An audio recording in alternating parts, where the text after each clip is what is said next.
அஸ்ஸலாமு அலைக்கும் வரஹ்மத்துல்லாஹி வபரகாத்துஹு.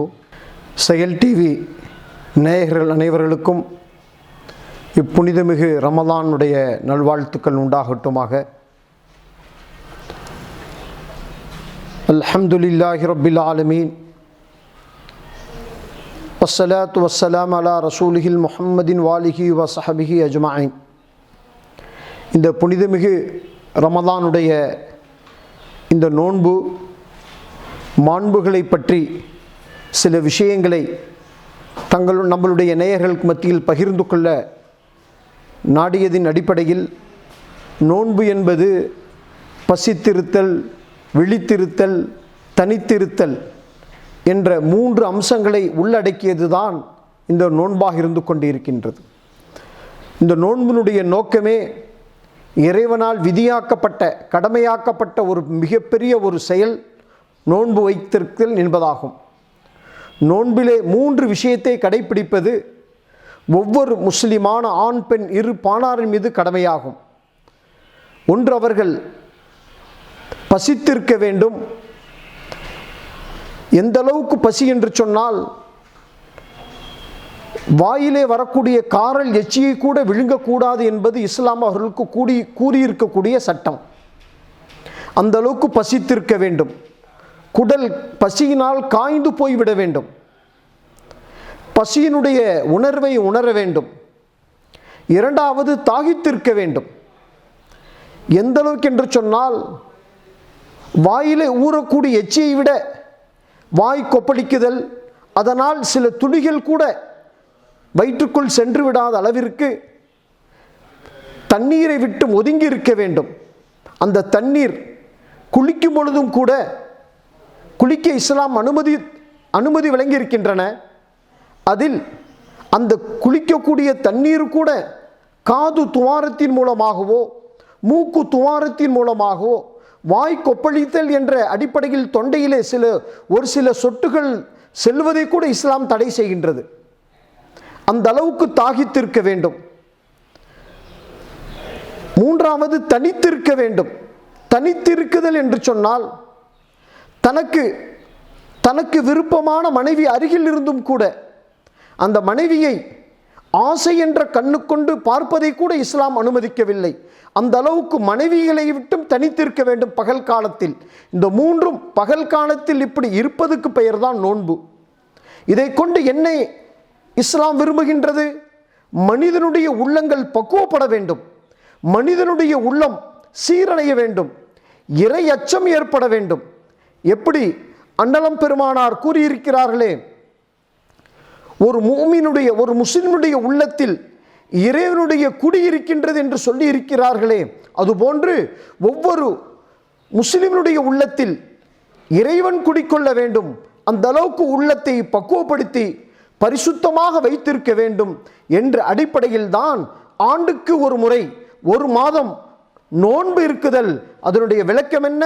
தனித்திருத்தல், விழித்திருத்தல், பசித்திருத்தல் என்ற அடிப்படையில் தான் இதை விதியாக்கப்பட்டிருக்கின்றது.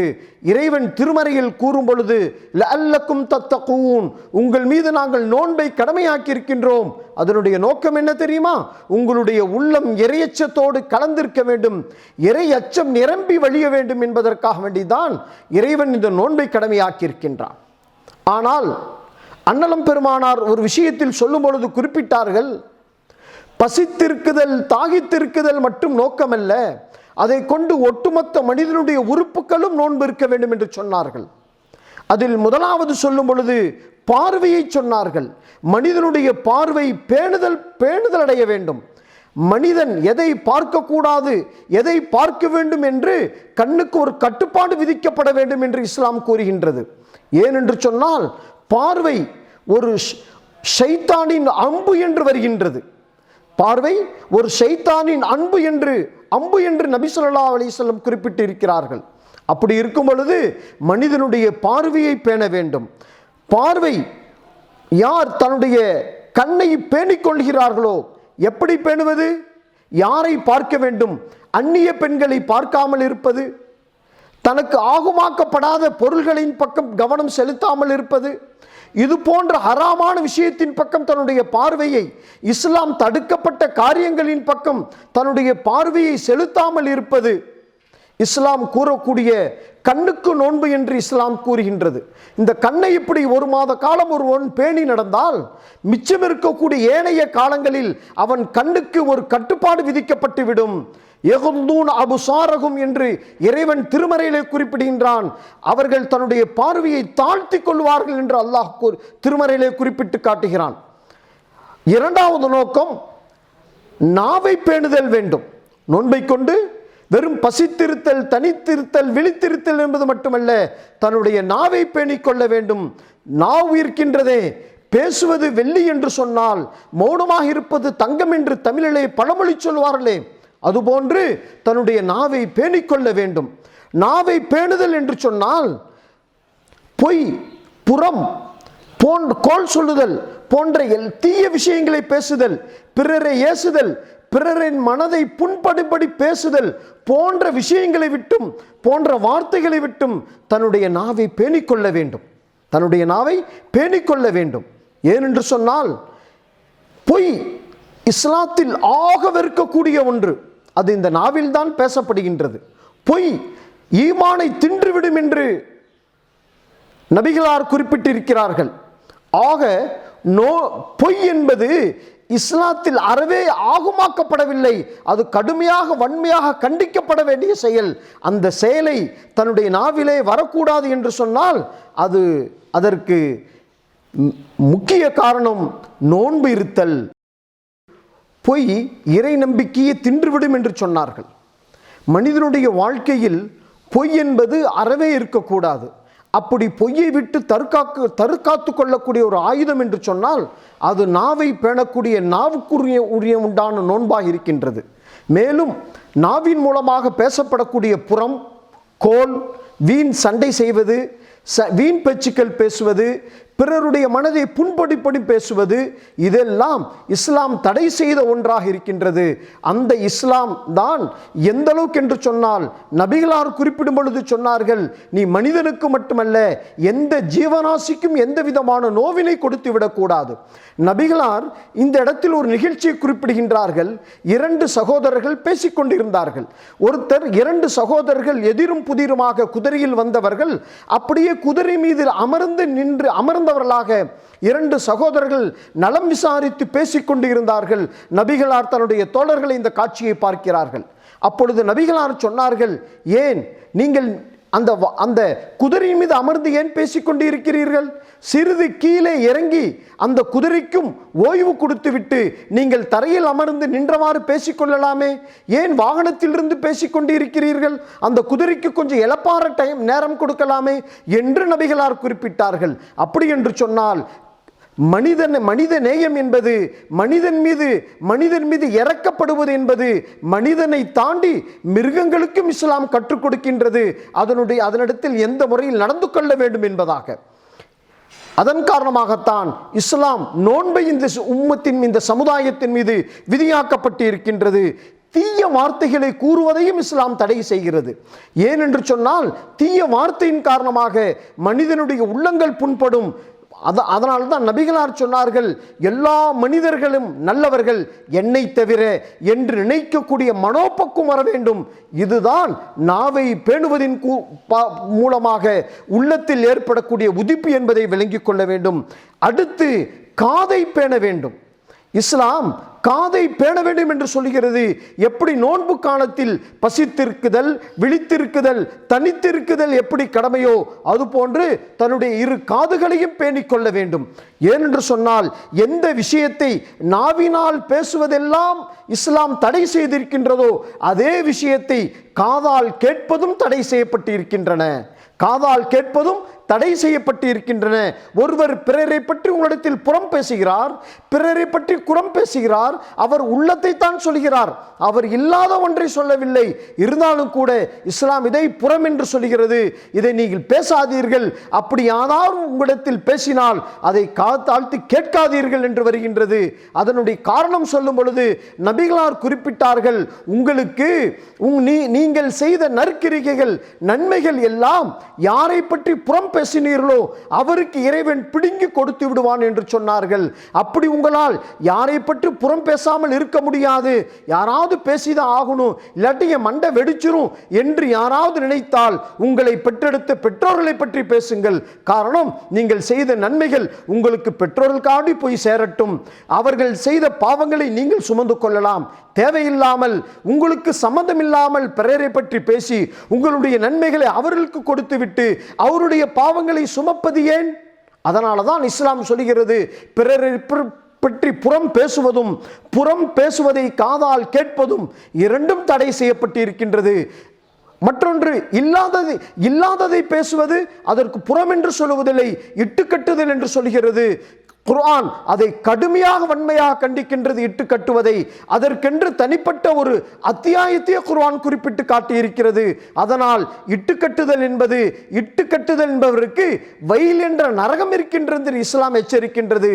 ஆக இப்படி இட்டுக்கட்டக்கூடிய பேச்சியாயிருக்கட்டும், புறம் பேசக்கூடிய பேச்சியாயிருக்கட்டும், தீய வார்த்தைகளாயிருக்கட்டும், யாராவது உங்களிடத்தில் ஏசக்கூடிய தீய கெட்ட வார்த்தைகள் பேசினால் நீங்கள் பதிலளியுங்கள்.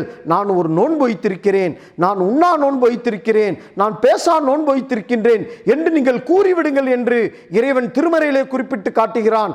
இது ஹசரத் மரியம் என்று சொல்லக்கூடிய ஹசரத் ஈசா, இன்று இயேசு என்று யாரை குறிப்பிடப்படுகின்றதோ அவருடைய தாயார் ஹசரத் மரியம் அவர்களுக்கு அல்லாஹ் சொல்லப்பட்ட கட்டளையிடப்பட்ட விஷயமாக இருக்கின்றது.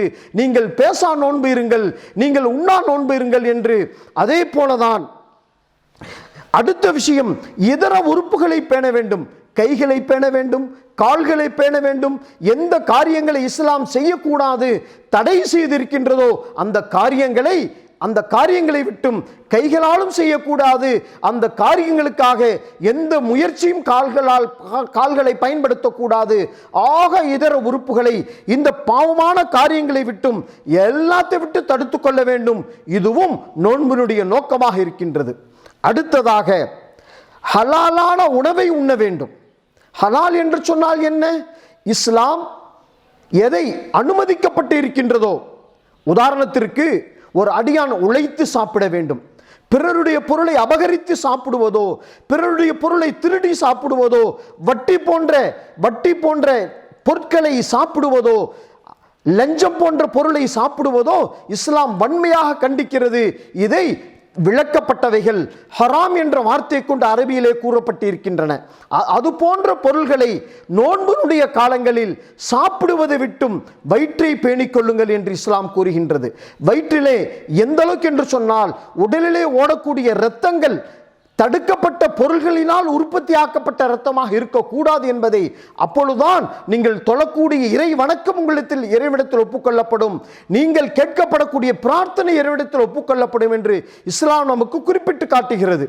ஆக தடுக்கப்பட்ட பொருட்களை விட்டும் தன்னுடைய வயிற்றை பாதுகாத்துக் கொள்ள வேண்டும் என்பதை இஸ்லாம் நமக்கு தெளிவாக குறிப்பிட்டு காட்டுகிறது. எந்த அளவுக்கு என்று சொன்னால், நோன்பு திறக்கக்கூடிய அந்த மாலை பொழுதினுடைய நேரத்தில் இஸ்லாம் எந்த அளவுக்கு வலியுறுத்துகின்றது. நீங்கள் நபிகளார் குறிப்பிட்டார்கள், முதலாக சாப்பிடப்படக்கூடிய உணவு எப்படி இருக்க வேண்டும் தெரியுமா? பேரித்த பழமாக இருக்கட்டும் அல்லது தண்ணீராக இருக்கட்டும். தண்ணீரை குறிப்பிட்டதனுடைய காரணம், அது பூமியிலிருந்து வருகின்றது, அது இறைவனுடைய அருட்கொடை. அதை கொண்டு நீங்கள் நோன்பை திறங்கள், நோன்பை விடுங்கள் என்று இஸ்லாம் நமக்கு சொல்லி காட்டுகிறது. காரணம், தூய்மையான பொருளை கொண்டுதான் சாப்பிட வேண்டும், தூய்மையான பொருளை கொண்டுதான் உணவை திறக்க வேண்டும் என்பது இஸ்லாம் நமக்கு காட்டி தந்த வழிமுறையாக இருந்து கொண்டு இருக்கின்றது. அதே போல நோன்பினுடைய ஆக பெரிய தலையாய நோக்கம் ஏழைகளுடைய பசியை உணர்தலாயிருக்கும். அதன் காரணமாகத்தான் இன்னைக்கு மாற்று மத நண்பர்கள் விரதம் என்ற பெயரால் இருக்கிறார்கள், உணவு சாப்பிட மாட்டார்கள், மற்றதை சாப்பிட மாட்டார்கள், ஆனால் தேவைப்பட்டால் நீரை குடித்துக் கொள்ளலாம் என்று கூறுவார்கள். ஆனால் இஸ்லாம் அதைவிட ஒரு படி மேல் சென்று சொல்கின்றது, இல்லை, நீரை கூட குடிக்காதே. காரணம், ஏழையினுடைய பசியினை உணர வேண்டும் என்பதை இஸ்லாம் நமக்கு வலியுறுத்தி காட்டுகிறது. அதன் காரணமாகத்தான் ஒரு சூஃபி மகான், பிஷிர் என்று சொல்லக்கூடிய சூஃபி மகான், அவர் ஒரு நிகழ்ச்சியை குறிப்பிடுகின்றார். அவர் வாழ்ந்த காலத்தில் அவர் இப்படியே ஒரு இரவு நேரத்தில், ஒரு பனிக்காலம், ஒரு குளிர்காலம், அப்படியே ஊரை சுற்றி வருவதற்காக அவர் அந்த மகான் சென்று கொண்டிருக்கிறார். அந்த நேரத்தில் ஒரு குளம், நீர் நிரம்பிய ஒரு குளத்தில் ஆடையெல்லாம் களைந்து ஒரு பெரியவர் நடு குளத்திலே நின்று அந்த தன்னை நினைத்து கொண்டு அந்த நீரிலே நினைத்து கொண்டு குளிரினால் நடுங்கிக் கொண்டு இருக்கின்றார். அப்படி நடுங்கிக் கொண்டு இருக்கும் பொழுது இந்த பிஸ்ர் என்ற மகான், சூஃபி மகான் கேட்கிறார், பெரியவரே, ஏன் இப்படி குளிரிலே இப்படி நடுங்கிக் கொண்டு இப்படி ஆடைகளெல்லாம் களைத்து கரையில் வைத்துவிட்டு குளத்தில் நீங்கள் ஏன் இருக்க வேண்டும் என்று கேட்கும் பொழுது அந்த பெரியார் பிஷிர் என்று அந்த பெரியாரிடம் அந்த பெரியார் குறிப்பிட்டார், மகான் சூஃபி மகான் அவர்களே, இது இன்று எத்தனையோ ஏழைகள் ஆடையின்றி போதிய ஆடை இல்லாமல் குளிரிலே சிரமப்பட்டு கொண்டு இருக்கின்றார்கள், கஷ்டப்பட்டு கொண்டு இருக்கிறார்கள், வறுமையிலே வாடிக்கொண்டு இருக்கின்றார்கள். ஆனால் அவர்களுக்கு என்னால் ஆடை கொடுத்து உதவி செய்ய இயலவில்லை, உதவி செய்யக்கூடிய அளவிற்கு எனக்கு வசதி வாய்ப்பில்லை. ஆனால் இருந்தாலும் கூட அவர்களுடைய துன்பத்தில் நானும் பங்கு கொள்ள வேண்டும், அவர்கள் படக்கூடிய சிரமத்தில் நானும் பங்கு பெற வேண்டும் என்ற அடிப்படையில் தான் நான் என்னுடைய ஆடைகளெல்லாம் களைத்துவிட்டு நான் இந்த குளத்தினுடைய நடுவிலே குளிரிலே நடுங்கிக் கொண்டு இருக்கின்றேன் என்று அந்த பெரியார் குறிப்பிட்டார்களாம். சொல்வதனுடைய நோக்கம் என்ன? ஏழையினுடைய பசியை உணர வேண்டும். இஸ்லாம் நமக்கு குறிப்பிட்டு காட்டுகிறது, ஏழையினுடைய தாகத்தை உணர வேண்டும். அதனால தான் நீங்கள் குளிக்கும் பொழுது ஒரு ஆற்றிலே தண்ணீர் ஓடுகிறது, கிணற்றிலே குளிக்கின்றீர்கள், போர்செட் பம்பிலே நீங்கள் குளிக்கும் பொழுது நீங்கள் பேணுதலாக குளியுங்கள். உங்களுடைய மூக்கு, காது துவாரத்தின் வழியாக, வாய் என்ற துவாரத்தின் வழியாக தண்ணீர் உள்ளே சென்று விடக்கூடாது என்பதை இஸ்லாம் நமக்கு வலியுறுத்துகின்றது என்பதை நாம் விளங்கிக் கொள்ள வேண்டும். அதனுடைய நோக்கம் என்ன? ஏழையினுடைய பசியை உணர வேண்டும். எப்படி மேட்டிலே இருக்கக்கூடிய மண்ணை சமப்படுத்த வேண்டும் என்று சொன்னால் பள்ளத்தில் அந்த மண்ணை இழுத்து சமப்படுத்துவார்களோ அதுபோன்று பொருளாதார ரீதியாக, பசியின் ரீதியாக, அவர்கள் உணவளிக்க வேண்டும் என்ற ரீதியாக மேடு பள்ளத்தை இருக்கக்கூடாது, சமமாகத்தான் இருக்க வேண்டும். பொருளாதாரத்திலும் சரி, அவருடைய வாழ்க்கை வாய்ப்புகளிலும் சரி, வாழ்க்கை நெறிமுறையிலும் சரி சமத்துவத்தை கடைபிடிக்க வேண்டும் என்பதை தான் இஸ்லாம் வலியுறுத்துகின்றது. ஒரு விஷயத்தை இந்த இடத்தில் குறிப்பிட விரும்புகிறேன். திருமறை குர்ஆனிலே குறிப்பிட்டு காட்டுகிறான், இறைவன் குறிப்பிடுகிறான், நீங்கள் தொழுகையில் நிலைநாட்டுங்கள், அதே நேரத்தில் வாத்து ஜகாத்த, தான தர்மத்தை, ஜகாத் என்ற வரியை கொடுத்து விடுங்கள் என்று இஸ்லாம் கூறுகின்றது. அந்த ஜகாத் இந்த புனிதமிகு மாதத்தில் நிறைவேற்றப்படுகின்றன. அன்னலம் பெருமானார் குறிப்பிட்டார்கள், ஏதோ நம்ம பாக்கெட்டில் இருக்கக்கூடிய பணத்தை எடுத்து ஒருத்தருக்கு உபகாரமா, ஒருத்தருக்கு இறக்கப்பட்டு கொடுக்கிறோம் நீங்க நினைக்காதீங்க. ஜகாத் என்பது, இறை கொடை என்பது அது ஏழைகளுடைய உரிமை. அதை நீங்கள் வைத்துக் கொள்ள உங்களுக்கு அறவே அனுமதி இல்லை. அப்படி நீங்கள் வைத்திருந்தால் உங்களுடைய ஏனைய பொருள்களை அது அழித்துவிடும் என்று இஸ்லாம் நமக்கு வலியுறுத்தி இருக்கின்றது என்று சொன்னால் ஏழைகளுடைய முக்கியத்துவத்தை இஸ்லாம் எவ்வளவு பெரியதோடு குறிப்பிட்டு காட்டுகின்றது என்பதை நாம் விளங்கிக் கொள்ள வேண்டும். இன்னும் சொல்ல போனால் சதகத்துல் ஃபித்ர் என்று சொல்லக்கூடிய பெருநாள் வரி என்று அதற்கு தமிழிலே சொல்வார்கள். பெருநாள் வரி, பெருநாள் என்று புத்தாடை அணிந்து நல்லா குளித்து விட்டு நறுமணத்தை பூசிக்கொண்டு இறை இல்லத்தின் நோக்கி வந்து கொண்டு இருப்போம் அல்லவா, அதுபோல அந்த நேரத்தில் நீங்கள் யாரெல்லாம் இஸ்லாமியர்களாக, அது சிறு குழந்தைகளாக இருந்தாலும் சரி, பெரியவர்களாக இருந்தாலும் சரி, எல்லோருக்கும் இஸ்லாம் கூறக்கூடிய சதகத்துல் ஃபித்ர் என்று சொல்லக்கூடிய பெருநாள் வரியை கொடுத்து விட்டு தான் வர வேண்டும் என்று நமக்கு இஸ்லாம் குறிப்பிட்டு காட்டுகிறது. ஒரு நபருக்கு, ஒரு வீட்டில் 5 நபர்களுடைய பேராலும் ஏழைகளுக்கு கொடுத்து விட வேண்டும்.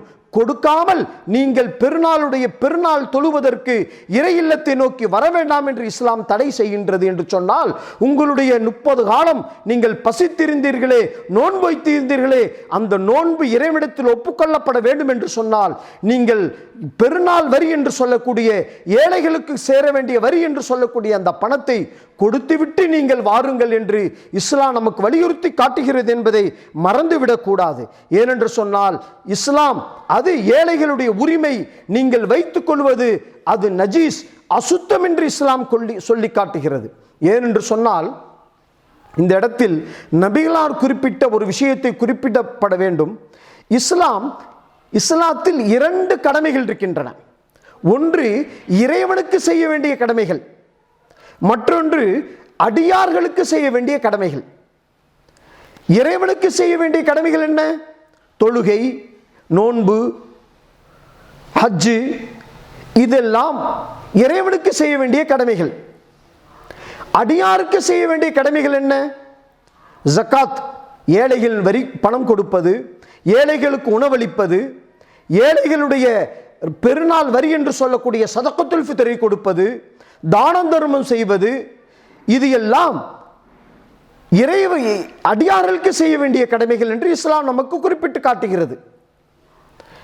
இறைவன் மறுமையில் 2 விதமான நீதிமன்றங்கள், ஒன்று இறை கடமைகள் சம்பந்தப்பட்ட நீதிமன்றம், அதில் இறைவனுடைய கருணை என்பதும் இறைவனுடைய ரஹம் என்று சொல்லக்கூடிய அன்பும் அது மிகைத்து இருக்கும் என்று வருகின்றது.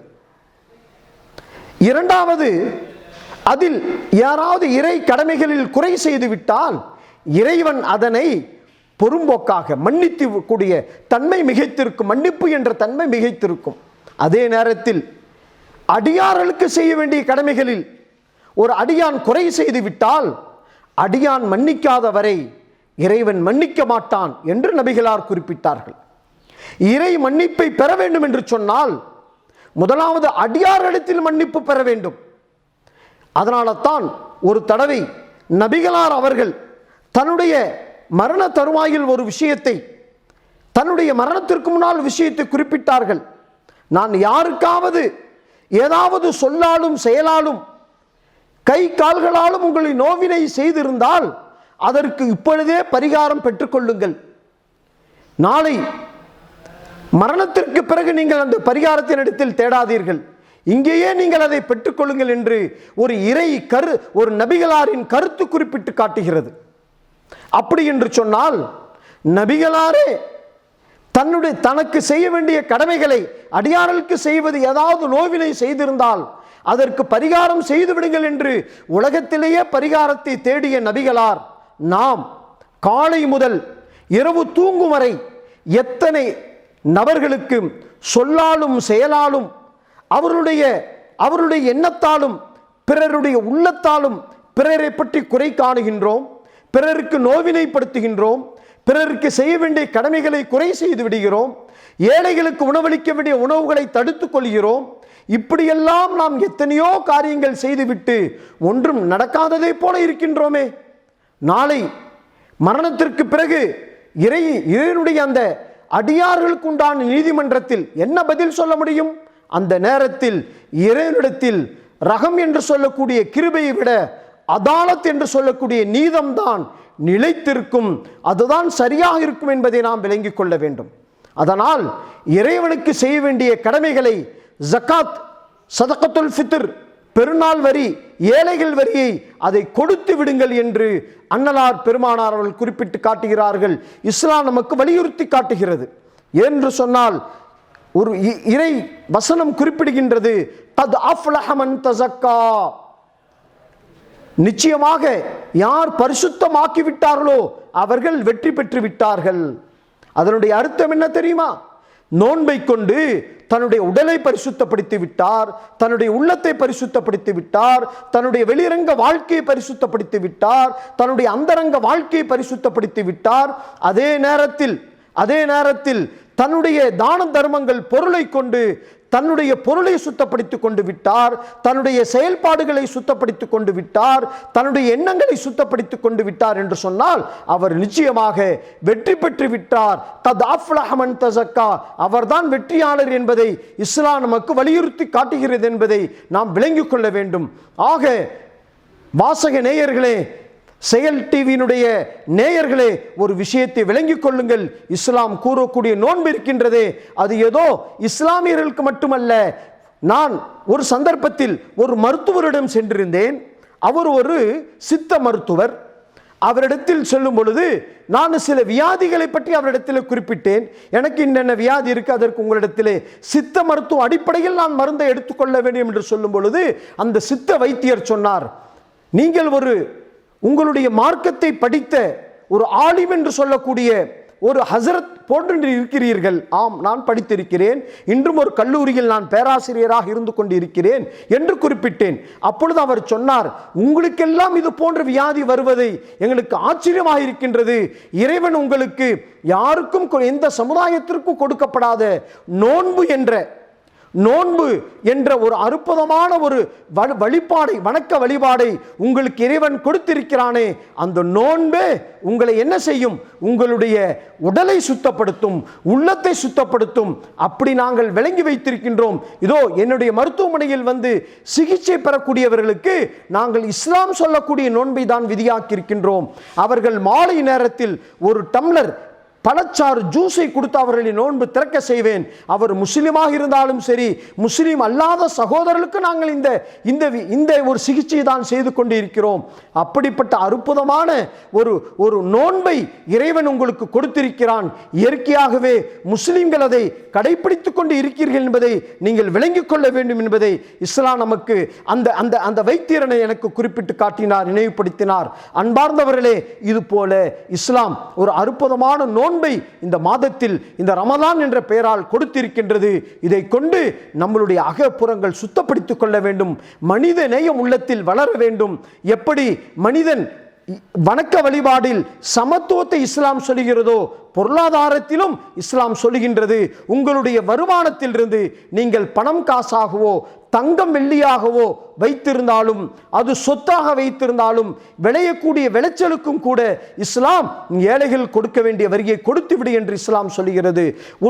குர்ஆனிலே ஒரு நிகழ்ச்சியை குறிப்பிட்டு காட்டுகிறார்கள். ஒருவர் பெரிய மிராசுதார், பல தோட்டங்களையும் பல செல்வங்களும் பல விளைச்சல்கள் பூமி கொண்டவர். அவர் அறுவடை செய்யக்கூடிய நேரத்தில் தன் பக்கத்து கிராமங்கள் இருக்கக்கூடிய ஏழைகளை அழைத்து அவர்களுக்கெல்லாம் போதிய தானியங்களையும் அறுவடை பொருட்களை கொடுத்துவிட்டு மிச்சத்தை தான் வீட்டுக்கு எடுத்து செல்வார். இது அவருடைய பழக்கம். ஆனால் அவருடைய 2 பிள்ளைகள் இப்படி குறிப்பிடுகிறார்கள், நம்ம தகப்பனுக்கு ஒன்றுமே புரிய மாட்டேங்குது, அவர் ஏதாச்சும் ஏழைகளுக்கு கொடுத்து போடுறாரு, அதனால் நாம் என்ன செய்ய வேண்டாம், இவருடைய மரணத்திற்கு பிறகு நாம் எந்த ஏழைக்கும் கொடுக்கக்கூடாது, அப்படியே முழுசாக அறுவடை செஞ்சு நாம் எடுத்து கொண்டு வந்து விட வேண்டும் என்று அந்த 2 மகன்கள் பேசிக்கொள்கிறார்கள். அதுபோல காலப்போக்கிலே தந்தையார் இறந்து விடுகிறார். அந்த 2 பேரும் தன்னுடைய விளைச்சல் நிலத்தில் விளையக்கூடியதை நாம் பகலில் சென்று அறுவடை செய்தால் தகப்பன் காலத்தில் இருந்த பழக்கத்தில் அந்த ஏழை மக்கள் வந்து விடுவார்கள். அதனால் இன்று இரவோடு இரவாக நாம் இருவரும் சென்று நாம் முழுமையாக அறுவடை செய்து கொண்டு வந்துவிட வேண்டும் என்ற அடிப்படையில் அவர்கள் யோசித்துக் கொண்டு இருக்கிறார்கள். அப்படி இருக்கக்கூடிய நேரத்தில் இரவு அறுவடை செய்வதற்காக அவங்களுடைய தோட்டத்திற்கு போனார்கள். அவர்கள் தோட்டத்தையே காணவில்லை, தோட்டத்தை அவர்கள் பெற்றுக்கொள்ளவில்லை. எங்கே அந்த தோட்டம்? அது எல்லாம் அந்த இரவோடு இரவாக எரிந்து சாம்பலாகி போய் கிடக்கின்றன. அந்த இடத்தை நான் சென்று நேரடியாக போய் பார்த்து கொண்டு வந்தேன். இறைவன் எப்படி கஞ்சர்களுக்கும் கருமிகளுக்கும் ஏழைகளுக்கு கொடுக்க கூடாது என்று நினைக்கக்கூடிய மக்களுக்கு ஒரு படிப்பனைக்காக இன்று வரை அந்த நிலத்தை எந்த விதமான பூன்களும் முளைக்காமல் எரித்த பூமியாக, ஒரு சாம்பலாக்கப்பட்ட பூமியாக இறைவன் அதை இன்று வரை அது காட்சி பொருளாக வைத்திருக்கிறான். காரணம், அதை கொண்டு அடியான் படிப்பினை பெற வேண்டும் என்பதற்காக. அதனால தான் இஸ்லாம் கூறி காட்டுகின்றன, நீங்கள் தண்ணீரை கொண்டு உழைத்து அந்த நீரின் மூலமாக நீர் பாய்ச்சி கிணறு வெட்டி போர் போட்டு நீங்கள் அதன் மூலமாக நீங்கள் விவசாயம் செய்தால் அந்த விவசாயத்திற்கு வரக்கூடிய விளைச்சல் நிலத்தை நீங்கள் 10ல் 1 தானம் தர்மம் செய்து விட வேண்டும். உதாரணத்திற்கு 10 மூட்டை தானியம் விளைந்தது என்று சொன்னால் 1 மூட்டை தானியத்தை ஏழை மக்களுக்கு கொடுத்து விட வேண்டும் என்று இஸ்லாம் சொல்கிறது. எப்போ அது நீங்களாக உழைத்தால் தவறு, 20ல் 1 இஸ்லாம் சொல்கின்றது. அதே நேரத்தில் காவேரி பாசனம், ஏரி பாசனம், ஆற்று பாசனம் என்று சொன்னால் 10ல் 1 தர்மம் செய்து விட வேண்டும் என்று இஸ்லாம் சொல்லுகின்றது. இதே போல உங்களுடைய வெள்ளி அல்லது தங்கம் பணம் காசுகள் இருந்தால் அதில் 2.5% ஒரு ஒரு மனிதனிடத்தில் 40 பவுன் இருக்கின்றது என்று சொன்னால் அவன் 1 பவுனை தர்மம் செய்து விட வேண்டும் என்பதுதான் இஸ்லாம் நமக்கு சொல்லி காட்டுகிறது. அதுவும் இன்றைய விலை என்னவோ, நிர்ணயிக்கப்பட்ட விலை என்னவோ அந்த விலைக்கு தகுந்த அளவுக்கு தர்மம் செய்ய வேண்டும். 2% ஏழைகளுக்கு உண்டான ஜக்காத்தை கொடுத்து விட வேண்டும் என்று இஸ்லாம் நமக்கு சொல்லி காட்டுகிறது. காரணம், அன்பார்ந்த நேயர்களே, நாம் விளங்கிக் கொள்ள வேண்டும், இஸ்லாம் என்பது ஏதோ ஒரு குதிரை, ஒரு குண்டு சட்டிக்குள் ஓட்டக்கூடிய குதிரை அல்ல. மாறாக பறந்து விழிந்த, எப்படி இஸ்லாம் உலகத்தினுடைய பொது மார்க்கம், குர்ஆன் உலகத்தினுடைய பொதுமறை என்று இஸ்லாம் சொல்லி காட்டுகிறதோ அதுபோல நோன்பும் நோன்புடைய மாண்புகளும் அனைத்து மக்களும் பயனடைய வேண்டும் என்ற அடிப்படையில் தான் இந்த சமுதாயத்தின் மீது நோன்பு விதியாக்கப்பட்டு இருக்கின்றது, நோன்பு கடமையாக்கப்பட்டு இருக்கின்றது. நோன்பு என்பது அவர்கள் மீது அவசியமாக்கப்பட்டு இருக்கின்றது. நோன்பு வெறும் பசித்திருப்பதனால தாகித்திருப்பதனால கிடையாது. நான் மேலே குறிப்பிட்ட எல்லா விதமான பேணுதல்களையும் எல்லா விதமான விஷயங்களையும் பேணி நடப்பதன் மூலமாகத்தான் நோன்பினுடைய நோக்கங்களையும் நோன்பினுடைய மாண்புகளையும் பெற்றுக்கொள்ள முடியும் என்பதை இஸ்லாம் நமக்கு வலியுறுத்துகின்றது. காரணம், மற்ற ஏனைய வணக்க வழிபாடுகளுக்கு இறைவன் தன்னுடைய சேவையாட்கள் என்று சொல்லக்கூடிய வானவர்களை கொண்டு இறைவன் கூலி கொடுக்குகின்றான். ஆனால் நோன்புக்கு மட்டும் இறைவனே கூலி கொடுக்குகின்றான். அதற்கு என்ன காரணம்? ஒரு நிகழ்ச்சியை சொல்லிவிட்டு நான் முடித்து விடுகின்றேன். ஒரு நோன்பு வைத்திருக்கிறார். அவர் தன்னுடைய வீட்டில் இருக்கக்கூடிய சகோதரி யாரோ ஒரு இடத்தில் சென்று நான் நோன்பு வைத்திருக்கிறேன் என்று சொன்னார். எப்பா நீ நோன்பு வச்சிருக்கியா, சாப்பிடலையா, குடிக்க எதுவும் இல்லை அப்படின்னு சொல்றார். சரி, உனக்கு தாகம் வரலையா? வருது தான், என்ன செய்யறது, மாலை தான் நோன்பு நோக்க வேண்டும், நோன்பு விட வேண்டும் என்று அந்த சிறுவர் சொல்கிறார். அப்ப இங்கே தான் வீட்டில் யாரும் இல்லைல்ல, நீ பாட்டுக்கு போய் சமையல் கட்டில் போய் யாரும் இல்லாத நேரத்தில் ஒரு டம்ளர் தண்ணி எடுத்து குடித்து விட வேண்டியது தானே, சமையல் கட்டில் ஏதாவது இருக்கிற உணவை எடுத்து யாருக்கு தெரியாமல் சாப்பிட்டு விட வேண்டியது தானே என்று சகோதரி தன்னுடைய தம்பியிடத்திலே குறிப்பிடுகிறது, சிறுவரிடத்திலே குறிப்பிடுகிறது. இப்படி செய்யலாம் அல்லவா? நீ ஏன் இவ்வளோ சிரமத்தை எடுத்துக்கொள்ள வேண்டும்? தாகித்திருந்து பார், உன் முகமெல்லாம் வாடி போயிருக்கு, உதடெல்லாம் ஒட்டி போயிருக்கு, இவ்வளோ சிரமம் எடுத்துக்கொள்ள வேண்டுமா? நீ பாட்டுக்கு யாருக்கும் தெரியாமல் தண்ணி குடிச்சிட்டு யாராவது கேட்டால் ஆமாம் நான் நோன்பு வச்சிருக்கிறேன்னு சொன்னால் யாருக்கு தெரிய போகுது என்று அந்த சகோதரி அந்த சிறுவனிடத்தில் சொன்னதாம். அந்த சிறுவன் சொன்னானாம், நீங்கள் யாரும் அடியார்கள் பார்க்காமல் நான் சாப்பிட்டு விட முடியும், உன்று விட முடியும், ஆனால் என்னை படைத்த இறைவன் என்னை பார்த்து கொண்டு இருக்கிறானே என்ற சிந்தனை அந்த சிறுவருடைய உள்ளத்தில் நோன்பு வைத்ததின் காரணமாக வருகின்றது என்று சொன்னால் நாம் விளங்கிக் கொள்ள வேண்டும்.